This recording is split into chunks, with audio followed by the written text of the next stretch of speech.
مامون سر یہ متولی ذرا بتا دیں. متولی نگرانی کرنے والے. Thank you sir. اختیار مند. سر سربراہی آ سکتا ہے, سربراہی کرنے والے. ہاں سربراہی زیادہ مناسب نہیں ہے, ٹھیک ہے لیکن مناسب نہیں ہے. سر یہ مسجد حرام سے یہاں پر ان کا بیت- کیا معنی ہے؟ بیت اللہ شریف, ہمایون. باقی جو مسجد نہیں ہے. اب باقی مساجد سے کیا ہے مراد ہے کہ کافر لوگ کسی بھی مسجد, چاہے بیت اللہ شریف ہو چاہے عام مسجد ہو, وہ کسی بھی مسجد کے یا بیت اللہ شریف کے متولی نہیں ہو سکتے. کافر ہے تو مسجد کا متولی کیسے بن سکتا ہے؟ تھینک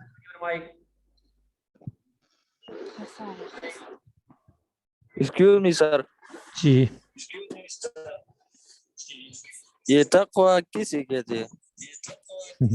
یہ تو میں نے کتنی مرتبہ میں نے پتہ نہیں اس کی وضاحت کی. تقوی کیسے کہتے ہیں؟ اللہ تعالیٰ کی اطاعت و محبت کو تمام چیزوں پر مقدم رکھنا, یہ تقوی ہے. دوسری آسان تعریف جو ہے, اللہ تعالیٰ کا خوف اور ڈر انسان کے دل میں موجود ہونا, یہ تقوی ہے.